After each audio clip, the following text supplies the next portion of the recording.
चलिए तो आज हम शुरू करते हैं स्ट्रक्चर ऑफ डायमंड। और स्ट्रक्चर ऑफ डायमंड को पढ़ने से पहले हम लोगों ने कार्बन कंपाउंड चैप्टर में कुछ बेसिक्स देखे थे। कार्बन के बारे में हमने आपको बताया था कि कार्बन एक ऐसा एलिमेंट है जिसका सिंबल क्या होता है, सी होता है, और कार्बन हमारा क्या है, नॉन मेटल है। तो हमने आपको ये भी बताया था कि अभी तक at present total 118 element known है, जिसमें कुछ मेटल्स हैं, कुछ नॉन मेटल्स हैं। और हम जो पढ़ रहे हैं चैप्टर का नाम है हमारा कार्बन एंड इट्स कंपाउंड, जिसमें कार्बन की अगर हम बात करेंगे तो कार्बन भी उस 118 एलिमेंट में से एक एलिमेंट ही है जिसका सिंबल होता है सी। और कार्बन क्या है, हमारा नॉन मेटल। कार्बन जो शब्द है एक लैटिन वर्ड कार्बो से आया है, जिसका मतलब होता है कोल। तो यहाँ से हमें ये पता चलता है कि कार्बन जो हो गया हमारा मेन कॉन्स्टिट्यूएंट है कोल का। मतलब अगर आप कोल में देखो तो कोल जो होता है मेनली कार्बन से ही बने होते हैं। ठीक है, कोल जो होता है, coal is the main constituent of carbon, या carbon is the main constituent of coal. अगर हम इसके प्रेजेंस की बात करेंगे तो कार्बन जो है हमारा अर्थ क्रस्ट और एटमॉस्फेयर दोनों जगह पाए जाते हैं। अर्थ क्रस्ट में 0.02%, जबकि अगर हम बात करेंगे एटमॉस्फेयर में तो एटमॉस्फेयर में 0.03%। ठीक है, अर्थ क्रस्ट में मिनरल्स के फॉर्म में पाए जाते हैं, और जो एटमॉस्फेयर में 0.03% कार्बन डाइऑक्साइड के फॉर्म में पाए जाते हैं। जितने भी लिविंग थिंग्स है, प्लांट है, एनिमल है, ये सारे क्या हो गए, कार्बन के बने होते हैं। और कार्बन के बने हुए कंपाउंड को हम लोग ऑर्गेनिक कंपाउंड कहते हैं। ठीक है, वो सारे कंपाउंड जो कार्बन से बने होते हैं, ठीक है, उसको क्या कहेंगे, ऑर्गेनिक कंपाउंड। इसके बाद हमने बताया था कि कार्बन हमेशा कोवैलेंट बॉन्ड का फॉर्मेशन करता था। तो अगर हम बात करेंगे बॉन्ड का, तो हम लोगों ने दो प्रकार के बॉन्ड के बारे में देखा था। एक आयनिक बॉन्ड होता है, दूसरा कोवैलेंट बॉन्ड होता है। तो जनरली हम लोगों ने मेटल और नॉन मेटल चैप्टर में देखा था कि एक मेटल और एक नॉन मेटल से बने हुए बॉन्ड जो होते हैं वो आयनिक बॉन्ड होते हैं। और जहाँ पे क्या होता है, आयंस का ट्रांसफर होता है। मतलब मेटल इलेक्ट्रॉन को लूज करेगा, पॉजिटिवली चार्ज बनाएगा, नॉन मेटल इलेक्ट्रॉन को गेन करके नेगेटिवली चार्ज बनाएगा, और उस दोनों के बीच में एक बॉन्ड बनेगा जिसको हम लोग कहेंगे आयनिक बॉन्ड। जैसे एग्जांपल के लिए आप समझ लो सोडियम क्लोराइड। तो सोडियम क्लोराइड के बीच में कौन सा बॉन्ड होता है, सोडियम क्लोराइड में सोडियम और क्लोरीन किस बॉन्ड से अटैच रहते हैं, तो आयनिक बॉन्ड से। लेकिन अगर हम बात करेंगे कार्बन का, तो कार्बन हमेशा कोवैलेंट बॉन्ड का फॉर्मेशन करता है। ठीक है, इसके पीछे का रीजन क्या है, हमने आपको बताया था कि आपको यहाँ से क्वेश्चन भी बनते हैं कि कार्बन हमेशा कोवैलेंट बॉन्ड का फॉर्मेशन क्यों करता है। इसके पीछे का रीजन क्या है कि कार्बन का एटॉमिक नंबर 6 होता है। कार्बन का एटॉमिक नंबर 6 होता है, तो अगर हम इसका कन्फिगरेशन निकालें तो 2 और 4 होगा। मतलब अगर न्यूट्रल कार्बन एटम में देखें तो 6 इलेक्ट्रॉन और 6 प्रोटॉन हो जाएगा। ठीक है, इसके आउटर मोस्ट शेल में 4 इलेक्ट्रॉन है। और अगर किसी भी किसी भी एलिमेंट के आउटर मोस्ट शेल में अगर 1 2 3 इलेक्ट्रॉन है, तो जनरली इलेक्ट्रॉन को लूज करके कटायन का फॉर्मेशन कर लेगा। और अगर किसी भी एलिमेंट के आउटर मोस्ट शेल में 5 6 7 इलेक्ट्रॉन है तो वो गेन कर लेगा। ठीक है, लेकिन कार्बन के पास समस्या क्या है कि कार्बन के आउटर मोस्ट शेल में 4 इलेक्ट्रॉन है, ना तो वो दे सकता है। क्यों नहीं दे सकता, इसके पीछे का रीजन हमने बताया था कि कार्बन के जो 4 इलेक्ट्रॉन है, चूंकि कार्बन जो है बहुत स्मॉल मॉलिक्यूल्स है, ठीक है, वेरी स्मॉल है, तो जिसके कारण कार्बन एटम 4 इलेक्ट्रॉन को दे नहीं सकता, और ताकि इनर्ट गैस इलेक्ट्रॉन अरेंजमेंट को कर सके। और ना तो वो 4 ले सकता है, क्योंकि कोई 4 देगा तो ड्यू टू एनर्जी कॉन्सेंट्रेशन वो 4 किसी से ले भी नहीं सकता, तो वो क्या करेगा, शेयरिंग करेगा। इसलिए कार्बन हमेशा कोवैलेंट बॉन्ड का फॉर्मेशन करता है। आप ये क्वेश्चन एकदम याद रखना कि आपके एग्जाम में पूछे जा सकते हैं कि कार्बन जो है हमेशा कोवैलेंट बॉन्ड का फॉर्मेशन क्यों करता है। अब देखो, 4 कार्बन जो है 4 इलेक्ट्रॉन उसके आउटर मोस्ट सेल में, मतलब उसको चार्ज चाहिए ताकि वो क्या बने, इनर्ट बन जाए, स्टेबल हो जाए। तो इसलिए कार्बन का वैलेंसी क्या होता है, 4 होता है, इसलिए हम लोग कार्बन को टेट्रावैलेंट भी कहते हैं। इसके बाद हम लोगों ने कार्बन के बारे में देखा था कि ऑलमोस्ट जितने भी लिविंग थिंग्स है सब में कार्बन पाए जाते हैं। ये सबसे बेहतर प्रॉपर्टी क्या है, जिसको हम लोग सेल्फ कॉम्बिनेशन या कैटिनेशन कहते हैं, ये सबसे मोस्ट यूनिक और आउटस्टैंडिंग प्रॉपर्टी है कार्बन का, कि इसके पास ये एबिलिटी है कि खुद एटम टू एटम जुड़ के एक लंबे चैन का फॉर्मेशन कर लेता है। जैसे एग्जांपल के लिए ले लो C8H18 ऑक्टेन जो कॉन्स्टिट्यूएंट है पेट्रोल का, इसमें 8 कार्बन एटम क्या करता है, एक लॉन्ग चैन का फॉर्मेशन करता है, बाद बाकी हाइड्रोजन उसमें जुड़े होते हैं। इसके बाद स्टार्क हो गया, सेलुलोज हो गया, इसमें लगभग 100 कार्बन एटम एक लंबा चैन का फॉर्मेशन करता है। तो ये सबसे बेहतर प्रॉपर्टी है। अगर हम अकरेंस ऑफ कार्बन की बात करेंगे तो नेचर में 2 फॉर्म में पाए जाएंगे, एक फ्री स्टेट, दूसरा कंबाइंड स्टेट। तो फ्री स्टेट में एलिमेंट के फॉर्म में और कंबाइंड स्टेट में कंपाउंड के फॉर्म में। फ्री स्टेट में जैसे आपका हो गया डायमंड, ग्रेफाइट, बकमिंस्टर फ्लोरेंस, ठीक है, ये सारे क्या है, एलोटॉप्स ऑफ कार्बन। अब यहाँ एक शब्द आता है एलोटॉप्स। एलोटॉप्स ऑफ किसी भी एटम का एलोटॉप्स किसको कहते हैं, तो various physical form in which an element can exist, उसी को हम लोग क्या कहेंगे, एलोटॉप्स ऑफ दैट एलिमेंट। और दूसरा क्या हो गया, कंबाइंड स्टेट, जैसे कंपाउंड के फॉर्म में पाए जाएंगे, जैसे कार्बन डाइऑक्साइड, इसमें कार्बन क्या किया, ऑक्सीजन के साथ कंबाइन करके कार्बन डाइऑक्साइड, फिर कार्बोनेट हो गया, फॉसिल फ्यूल्स हो गया, जो भी ऑर्गेनिक कंपाउंड हो गया, वुड, कॉटन, वूल, ये सारे किससे बने होते हैं, कार्बन से बने होते हैं, कार्बन बेस्ड कंपाउंड, जिसको हम लोग ऑर्गेनिक कंपाउंड कहेंगे। क्यों, क्योंकि कार्बन के पास क्या है, एक खूबसूरत सा प्रॉपर्टी है, सेल्फ कैटिनेशन या सेल्फ कॉम्बिनेशन या कैटिनेशन का प्रॉपर्टी है। इसके बाद हम लोगों ने डायमंड के बारे में आपको बताया था हमने कि डायमंड क्या होता है। डायमंड, इसका सिंबल सी होता है। ये एक कलरलेस ट्रांसपेरेंट सब्सटेंस है जिसका एक्स्ट्रा ऑर्डिनरी ब्रिलियंस होता है। ये हेवी होता है, एक्सट्रीमली हार्ड होता है और बैड कंडक्टर ऑफ इलेक्ट्रिसिटी होता है। डायमंड को अगर हम स्ट्रॉन्ग हीट करेंगे, लगभग 3500 प्लस डिग्री सेल्सियस पे ले जाके अगर हम डायमंड को हीट करेंगे, तो वहाँ पे ये डायमंड जो है हमारा कंप्लीटली क्या हो जाएगा, कंबसन करके कार्बन डाइऑक्साइड गैस का फॉर्मेशन करेगा। तो यहाँ से हमें ये पता चला कि डायमंड जो है कंप्लीटली कार्बन का बना हुआ होता है, इसलिए डायमंड का सिंबल क्या हो जाएगा, सी। और डायमंड क्या है, एलोट्रॉप है कार्बन का। इसी प्रकार से हमने आपको ग्रेफाइट के बारे में बताया था। ग्रेफाइट कैसा होता है, ग्रेइस ब्लैक ओपेक सब्सटेंस होता है, जो हमारे पेंसिल में जो होते हैं जिससे हम लिखते हैं, तो ये ग्रेइस ब्लैक ओपेक सब्सटेंस होता है, लाइटर देन डायमंड, डायमंड से हल्का होता है। इसको अगर टच करेंगे तो सॉफ्ट होता है और स्लिपरी टू टच होता है। और इसमें क्या है कि डायमंड जो ग्रेफाइट जो है ये गुड कंडक्टर ऑफ इलेक्ट्रिसिटी होता है। जब हम ग्रेफाइट को बर्न्स करेंगे तो ये भी कार्बन डाइऑक्साइड गैस को प्रोड्यूस करेगा। यहाँ तक बेसिकली हम लोगों ने देखा था।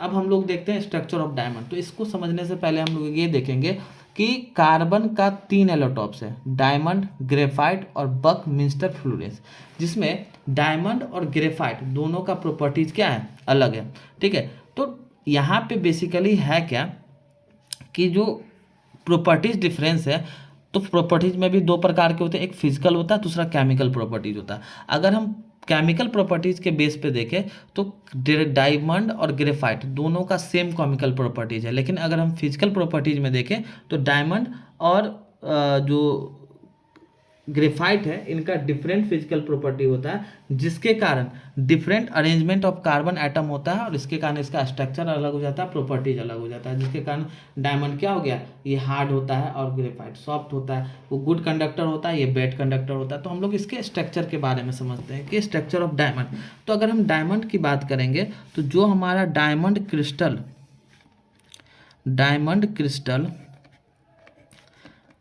इज अ जिएंट, आप जिएंट लिख लो या इसके जगह पे वेरी बिग। जिएंट का मतलब क्या होता है, very big molecule of carbon atoms, ठीक है। इसमें डायमंड में क्या होता है, हर एक carbon atom, each carbon atom in the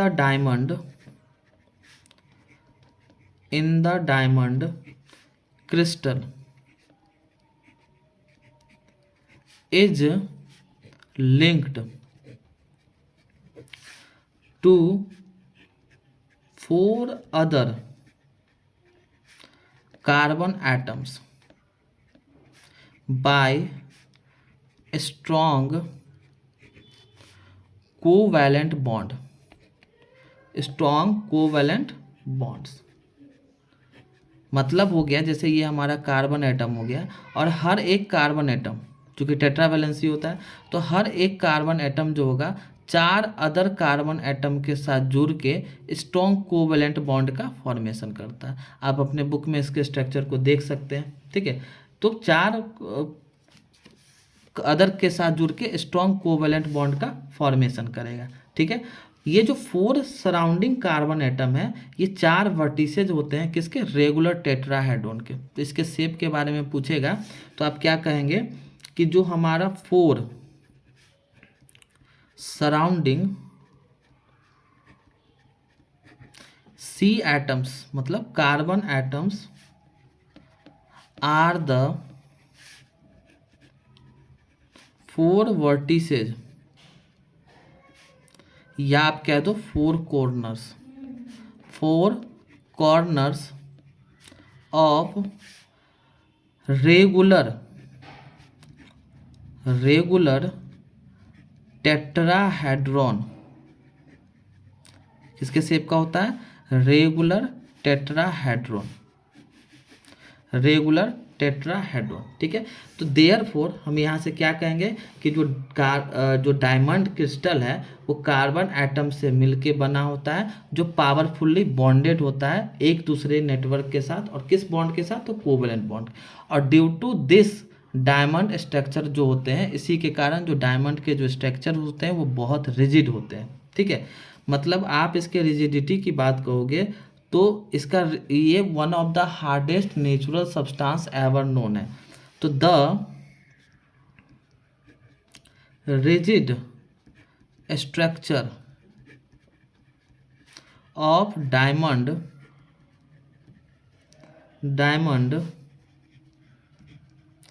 makes it a very hard substance। इसके जो रिजिड स्ट्रक्चर है वही इसको हार्ड सब्सटेंस बताता है। मतलब it is the great hardness of diamond which make it useful for making rock borers for drilling wild wells. जो ज़मीन के अंदर से खुदाई करके जो पेट्रोल निकाला जाता है, वो उसमें जो रॉक बोरर्स होते हैं, जो चट्टानों को तोड़ने के लिए डायमंड का ही यूज किया जाता है। ठीक है, compact and rigid 3 dimensional arrangement of carbon atom in a diamond gives its density high. मतलब इसके स्ट्रक्चर जो होते हैं, इसके स्ट्रक्चर के कारण इसका डेंसिटी भी क्या होता है? डेंसिटी जो होता है वो हाई होता है। डेंसिटी हाई, डेंसिटी कहने का मतलब मास पर यूनिट वॉल्यूम हाई होता है। ठीक है, और इसके मेल्टिंग पॉइंट की बात करेंगे तो मेल्टिंग पॉइंट भी बहुत हाई होता है। इसका मेल्टिंग पॉइंट भी हाई होता है, लगभग मोर देन 3500 डिग्री सेल्सियस। ठीक है, this is because a lot of energy is required to break the network of strong covalent bond. क्योंकि इसका मेल्टिंग पॉइंट बहुत हाई होता है, इसलिए बहुत अधिक एनर्जी की आवश्यकता पड़ती है इसके जो बीच में, जो कार्बन एटम्स के बीच में जो कोवेलेंट बॉन्ड है उसको ब्रेक करने के लिए, तोड़ने के लिए। और इसके बाद हमने आपको बताया था कि डायमंड क्या है? नॉन कंडक्टर ऑफ इलेक्ट्रिसिटी है। इसके पीछे का रीजन अगर बोलेगा कि क्यों डायमंड नॉन कंडक्टर, तो आपने इलेक्ट्रिसिटी चैप्टर में पढ़ा होगा कि इलेक्ट्रिसिटी को कंडक्ट करने के लिए क्या चाहिए होता है? इलेक्ट्रॉन। और वही substance good conductor of electricity होता है जिसमें फ्री इलेक्ट्रॉन्स होते हैं। अगर आप डायमंड को ध्यान से देखो तो डायमंड में क्या है? एक carbon atom other 4 carbon atom के साथ लिंक है, फिर ये कार्बन फिर अदर 4 के साथ लिंक होगा, ये कार्बन फिर अदर 4 के साथ लिंक होगा। ठीक है, तो इस तरीके से क्या होगा, इसमें किसी भी प्रकार के कोई फ्री इलेक्ट्रॉन्स नहीं है। ठीक है, तो इसलिए हम क्या कहेंगे कि since there is no free electrons in the diamond crystal so it does not conduct electricity. ठीक है, बोलेगा क्यों डायमंड इलेक्ट्रिसिटी को कंडक्ट नहीं करेगा, तो इसके पीछे का रीजन क्या है कि बोलेंगे since there are no free electrons in a diamond crystal, it does not conduct electricity. किसी भी प्रकार के कोई फ्री इलेक्ट्रॉन्स ना होने के कारण डायमंड जो है इलेक्ट्रिसिटी को कंडक्ट नहीं करता है, इसलिए डायमंड क्या हो जाता है? Bad conductor of electricity. लेकिन ग्रेफाइट में हम लोग देखेंगे कि उसमें एक carbon atom other 3 carbon atom के साथ लिंक होता है। ठीक है, अब हम लोग देख लेते हैं इसके यूज का, कि डायमंड का हम लोग यूज कहाँ कहाँ करते हैं, उससे भी कभी कभी क्वेश्चंस पूछे जाते हैं। तो अगर हम इसके यूजेज की बात करेंगे, डायमंड के यूजेज की बात करेंगे, पहला कि डायमंड जो होता है एक्सट्रीमली हार्ड होता है, इसलिए इसका it is the right material for cutting and grinding other hard materials for drilling holes in the earth and rocky layers. तो डायमंड्स का यूज पहला अगर हम देखें तो डायमंड्स आर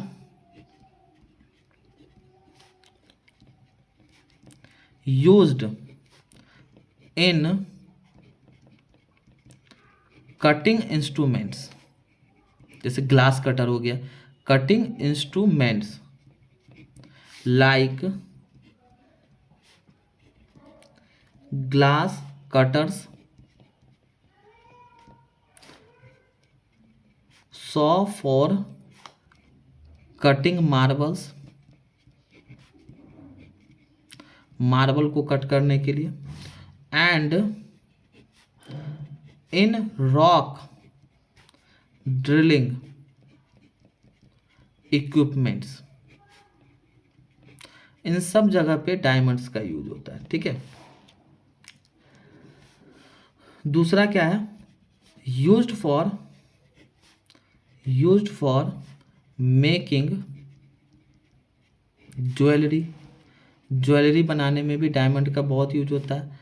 इसके पीछे का रीज़न क्या है, क्योंकि ये क्या होता है, इसमें एक्स्ट्रा ऑर्डिनरी ब्रिलियंस होता है, और जिसके कारण ये लाइट को रिफ्लेक्ट करता है और रिफ्रैक्ट करता है, और इसका चमक बढ़ जाता है। इसलिए हम लोग इसका यूज ज्वेलरी बनाने में भी करते हैं। तीसरा अगर हम देखें तो आई सर्जन, जो डॉक्टर्स होते हैं, जो आई सर्जन होते हैं, आई सर्जन के द्वारा भी डायमंड का यूज होता है। ठीक है, eye surgeon as a tool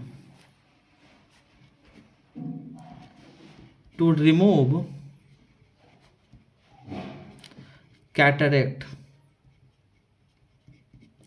from eyes से कैटरेक्ट को निकालने के लिए, आपने ह्यूमन आई चैप्टर में पढ़ा होगा, आई से कैटरेक्ट को निकालने के लिए डायमंड का यूज होता है। बात समझ में आए? और एक चीज़ आप याद रखिए कि डायमंड हमारा नेचुरली और आर्टिफिशियली दोनों पाए जाते हैं।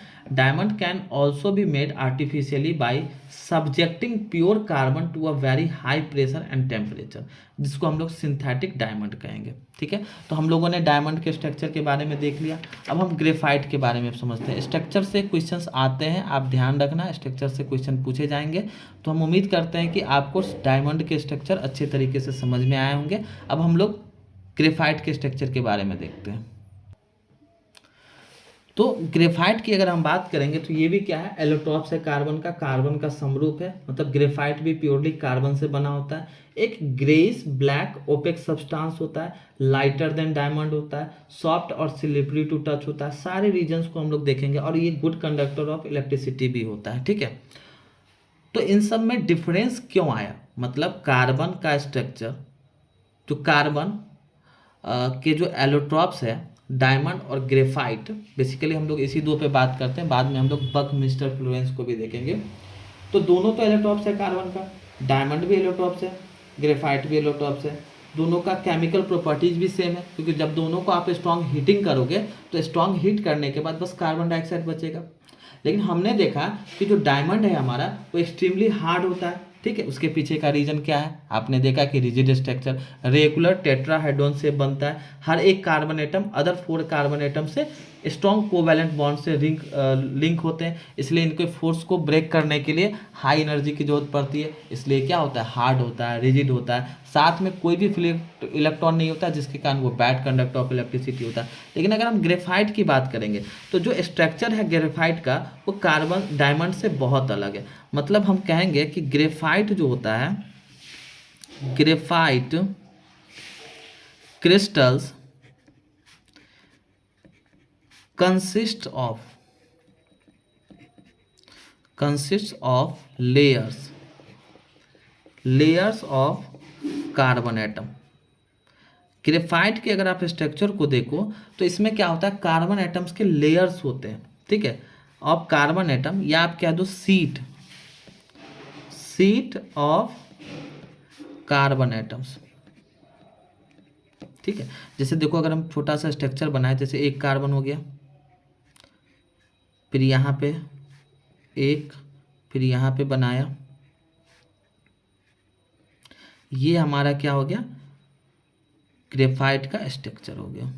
ये सब जो है सब कार्बन है। इस तरीके से आपका ग्रेफाइट का स्ट्रक्चर होता है।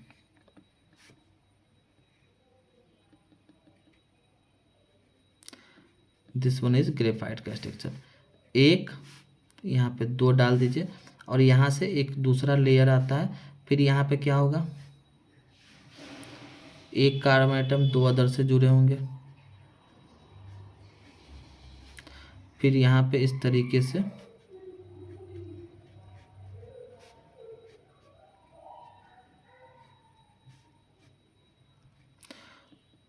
ठीक है, ये जो यहाँ पे हो गया एक फ्लैट लेयर हो गया, जिसको क्या कहेंगे, flat layer of C atoms. Flat layer समझ रहे हैं, ये दूसरा फ्लैट लेयर हो गया। इसी प्रकार से आगे बढ़ाओगे तो तीसरा फ्लैट लेयर होगा। और दो लेयर के बीच में, ये दो लेयर के बीच में एक फोर्स होता है जो इस लेयर को होल्ड करके रखता है, इसको हम लोग क्या कहेंगे, वीक फोर्स। ये फोर्स बहुत वीक होता है, इसके कारण स्लिपरी टू टच होता है। Weak force hold the layers of C atoms, carbon atoms together. ठीक है, कार्बन एटम्स टुगेदर। और इस दोनों, इसके ये जो बॉन्ड हो गया और ये बॉन्ड, यहाँ पे क्या होता है, स्ट्रॉन्ग बॉन्ड होता है। Strong bond exist between the carbon atoms in a layer, मतलब सेम लेयर में स्ट्रॉन्ग बॉन्ड होगा, दो अलग अलग लेयर में वीक बॉन्ड होगा। ठीक है, और ये क्या हो गया, फ्लैट कार्बन एटम का लेयर हो गया। तो इसमें हम देखेंगे तो जो हमारा ग्रेफाइट है, ग्रेफाइट में हर एक कार्बन एटम, देखिए each C atom in a graphite layer is joined to 3, वहां पे क्या था, डायमंड में क्या था, 4 था, इसमें 3 other C atoms, carbon atoms by strong covalent bonds to form a flat hexagonal rings। आपको काट दीजिए हेक्सा, क्योंकि बहुत सारे लेयर्स होते हैं, हेक्सागोनल रिंग्स। इसके शेप की अगर हम बात करेंगे तो कैसा होता है, फ्लैट हेक्सागोनल रिंग्स। ठीक है, फ्लैट हेक्सागोनल रिंग्स। और जो अलग अलग लेयर्स होते हैं कार्बन एटम का ग्रेफाइट में, वो एक दूसरे से बहुत दूर होते हैं, इसलिए इसके बीच में किसी भी प्रकार के कोई कोवलेंट बॉन्ड एग्जिस्ट नहीं करते हैं। तो जो अलग अलग लेयर होते हैं कार्बन एटम का ग्रेफाइट में, वो एक दूसरे के साथ वीक फोर्स से अटैक्ट होते हैं, जिस वीक फोर्स को हम लोग कहेंगे वेंडर वाल्स फोर्सेज। बात समझ में है।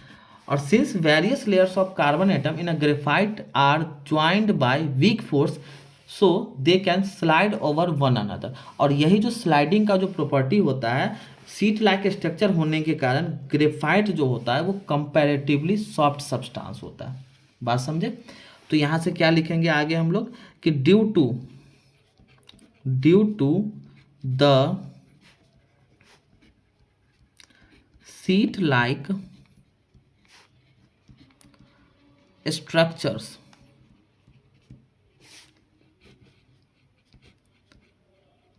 graphite is a comparatively soft substance। ठीक है, मतलब it is the softness of a graphite which make it use as, इसके सॉफ्टनेस होने के कारण, सॉफ्ट सब्सटेंस होने के कारण इसका यूज हम लोग कहते हैं ड्राई ल्यूब्रिकेंट समझते हैं, जो मशीनरी पार्ट जैसे बाइक में, कार में, ये सब जो मोबिल्स डाला जाता है, जो ग्रीस होते हैं, ये सब क्या हो गया, ड्राई ल्यूब्रिकेंट हो गया। ये सब ग्रेफाइट के बने होते हैं। ठीक है, इसके बाद ग्रेफाइट का अगर हम बात करेंगे नेक्स्ट, तो ग्रेफाइट क्या होता है, graphite good conductor of electricity होता है। अब इसके पीछे का रीजन समझे कि क्यों ये गुड कंडक्टर होता है। हमने अभी जो पढ़ रहे हैं इलेक्ट्रॉन्स ऑफ कार्बन, जिसमें हम लोगों ने डायमंड और ग्रेफाइट के बारे में देखा। तो डायमंड क्या है, बैड कंडक्टर ऑफ इलेक्ट्रिसिटी है, जबकि हमारा जो ग्रेफाइट है ये गुड कंडक्टर ऑफ इलेक्ट्रिसिटी है। What's the reason behind it. आपको क्वेश्चन पूछ सकता है कि कार्बन के 2 इलेक्ट्रॉन्स है, एक डायमंड दूसरा ग्रेफाइट। डायमंड क्या है, बैड कंडक्टर ऑफ इलेक्ट्रिसिटी है या नन कंडक्टर ऑफ इलेक्ट्रिसिटी है, जबकि अगर हम ग्रेफाइट की बात करेंगे तो वो गुड कंडक्टर ऑफ इलेक्ट्रिसिटी है। इसके पीछे का रीजन क्या है, graphite is a good conductor of electricity, इसके पीछे का रीजन क्या है। देखिए फिर से हम इस चीज़ को रिकॉल करवा रहे हैं आपको कि इलेक्ट्रिसिटी को कंडक्ट करने के लिए फ्री इलेक्ट्रॉन चाहिए होगा। और हमने देखा कि डायमंड में जो हमारा स्ट्रक्चर था वो बहुत रिजिड था। हर एक कार्बन एटम 4 और कार्बन एटम के साथ जुड़ के कौन सा शेप बनाता था, रेगुलर टेट्राहेड्रॉन का फॉर्मेशन करता था, जिसके लिए यहाँ पे कोई भी फ्री इलेक्ट्रॉन नहीं था। लेकिन हमने देखा कि जो हमारा ग्रेफाइट है, ग्रेफाइट में हर एक कार्बन एटम ग्रेफाइट के लेयर में 3 अदर कार्बन एटम के साथ स्ट्रॉन्ग कोवेलेंट बॉन्ड के साथ जुड़े होते हैं। ठीक है, तो एक तो इसका फ्री हो गया, क्योंकि हमने पढ़ा था कार्बन क्या होता है, टेट्रावैलेंट होता है। टेट्रावैलेंट कहने का मतलब उसका वैलेंसी 4 होता है। अब तो एक इलेक्ट्रॉन यहाँ पे फ्री है, एक इलेक्ट्रॉन फ्री है, वही उसको गुड कंडक्टर बना देगा। ठीक है, तो यहाँ से गुड कंडक्टर ऑफ इलेक्ट्रिसिटी होने के का जो रीजन है क्या कहेंगे, due to the presence of free electrons in a graphite. Graphite में फ्री इलेक्ट्रॉन्स होने के कारण ये क्या है, गुड कंडक्टर ऑफ इलेक्ट्रिसिटी है। ठीक है, और जिस प्रकार से डायमंड, ग्रेफाइट का भी हाई मेल्टिंग पॉइंट होता है। ऐसा नहीं कि आप इसको आसानी से ब्रेक कर सकते हो, इसका भी हाई मेल्टिंग पॉइंट होगा। ठीक है, डायमंड की तरह, लेकिन डायमंड से कम होगा। ठीक है, अब हम इसके यूजेज की अगर हम बात करेंगे तो देखिए इसका यूज कहाँ कहाँ हम लोग करते हैं। अगर हम इसके यूजेज की बात करेंगे तो पहला नंबर यूज, ठीक है, इसके सॉफ्टनेस के कारण जो पाउडर्ड ग्रेफाइट है उसका यूज ल्यूब्रिकेंट में होता है। Lubricant for the fast moving parts of machinery. और ग्रेफाइट क्या है, नॉन वोलेटाइल है, इसलिए इसको हम लोग, it can be used for lubricating those machine parts which operate at very high temperature. क्योंकि हीट नहीं करता है, तो बहुत हाई टेम्परेचर पे जो मूविंग करने वाले जो मशीनरी पार्ट है, जो चलते चलते क्या होता है, हाई टेम्परेचर पे गर्म हो जाता है, तो वहाँ पे हम लोग क्या करते हैं, ड्राई लुब्रिकेंट की तरह पे इसका यूज करते हैं। ठीक है, दूसरा इसका अगर हम यूज की बात करेंगे तो graphite good conductor of electricity, इसलिए इसका यूज होता है मेकिंग इलेक्ट्रोड और ग्रेफाइट इलेक्ट्रोड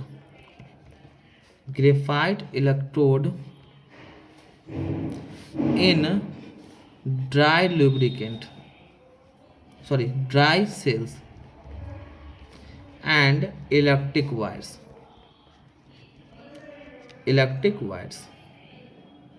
वायर्स नहीं, इलेक्ट्रिक आर्क्स। ठीक है, तो जो बैटरी के अंदर जो ब्लैक कलर का जो एनोड होता है ड्राई सेल के अंदर, वो ग्रेफाइट के बने होते हैं। बात समझ में है। और इसका अगर हम तीसरा यूज की बात करेंगे, used for making the cores of our pencils, जिसको हम लोग पेंसिल लीड्स भी कहते हैं। वो जो हमारा पेंसिल का जो लीड्स होता है जिससे हम लोग लिखते हैं, जो ब्लैक कलर का होता है, उसमें ग्रेफाइट का, साथ में ब्लैक पेंट बनाने में, ब्लैक कलर का जो पेंट्स होता है इसको भी बनाने में ग्रेफाइट का यूज होता है, क्योंकि ये ग्रेस ब्लैक कलर का होता है। ठीक है, तो यहाँ तक हम लोगों ने देखा। अब हमारा जो आगे का टॉपिक है ऑर्गेनिक कंपाउंड, जो जहाँ से हमारा बेसिकली ऑर्गेनिक केमिस्ट्री शुरू हो जाएगा। ठीक है, तो ऑर्गेनिक कंपाउंड हम लोग अगले वीडियो में करेंगे, और यहाँ तक आप अच्छे तरीके से रिवीजन करके आना। ठीक है, थोड़ा सा हम लोग बकमिस्टर फ्लोरेंस के बारे में भी देख लेते हैं। तो हमारा जो बकमिस्टर फ्लोरेंस है, ये भी क्या है, एलोट्रॉप्स है कार्बन का। इसमें क्या होता है, कंटेनिंग क्लस्टर मतलब क्या होता है, ग्रुप, संग्रह, clusters of 60 carbon atoms joined together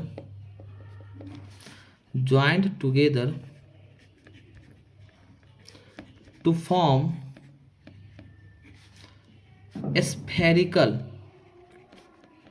spherical molecules। ठीक है, अब देखिए, क्योंकि इसमें 60 कार्बन एटम एक मॉलिक्यूल में होते हैं, बकमिस्टर फ्लोरेंस के एक मॉलिक्यूल में 60 कार्बन होते हैं, इसलिए इसका फॉर्मूला C60 होता है। ठीक है। और इसके शेप की बात करेंगे तो ये फुटबॉल शेप का होता है, फुटबॉल शेप का होता है, ठीक है। बात समझ में आया? तो ये फुटबॉल शेप का होता है, मतलब आप क्या कहोगे कि बकमिस्टर फ्लोरेंस एक फुटबॉल शेप का स्फेरिकल मॉलिक्यूल्स है जिसमें 60 carbon atoms are arranged in interlocking hexagonal and pentagonal rings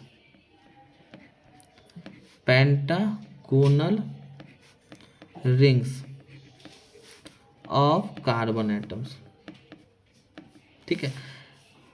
अगर हम बात करेंगे एक मॉलिक्यूल ऑफ बकमिंस्टर फ्लोरेंस में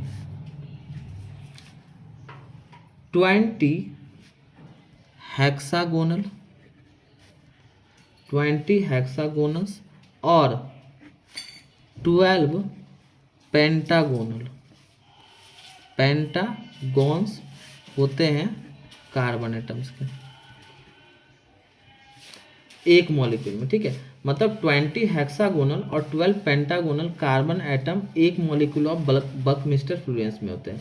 और this allotropic name was buckminsterfullerene after the American architect Buckminster Fuller. America के एक आर्किटेक्ट थे जिनका नाम था बकमिस्टर फुलर, उनके नाम पे इसका जो उन्होंने ही इसका स्ट्रक्चर दिया था, फ्रेमवर्क किया था, और इसका जो शेप हो गया वो डायमंड के शेप का हो गया। बात समझ में आया? डायमंड के शेप फुटबॉल के शेप का हो गया, ठीक है। अगर हम इसके प्रॉपर्टीज़ की बात करेंगे तो बकमिस्टर फ्लोरेंस एक डार्क सॉलिड होता है, dark solid at room temperature.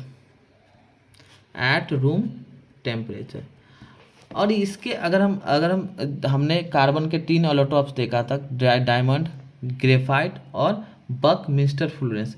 तो इनका जो स्ट्रक्चर होता है ये दोनों एलोटॉप से अलग है, क्योंकि डायमंड और ग्रेफाइट एक जाइंट मॉलिक्यूल्स है जिसमें अनएंडिंग नेटवर्क होते हैं कार्बन एटम्स के। लेकिन बकमिस्टर फ्लोरेंस की अगर हम बात करेंगे तो ये वेरी स्मॉल मॉलिक्यूल्स है जो बस 60 कार्बन एटम्स के बने होते हैं। तो जिस प्रकार से डायमंड और ग्रेफाइट, बकमिस्टर फ्लोरेंस भी क्या है, इसको भी अगर हम हीट करेंगे तो ये भी कार्बन डाइऑक्साइड का फॉर्मेशन करेगा। मतलब हम क्या कह सकते हैं कि if we burn buckminsterfullerene in oxygen then only carbon dioxide gas is formed and nothing is left behind. This shows that buckminsterfullerene is made up of carbon only, ठीक है। यहाँ तक में कोई दिक्कत? तो अगर हम एक बार रिवीजन करें तीनों के स्ट्रक्चर फिजिकल प्रॉपर्टीज पे कार्बन के, तो हमने देखा डायमंड इज एक्सट्रीमली हार्ड, जबकि अगर हम बात करेंगे ग्रेफाइट का, where as graphite is soft, और अगर हम बात करेंगे बकमिस्टर फ्लोरेंस का,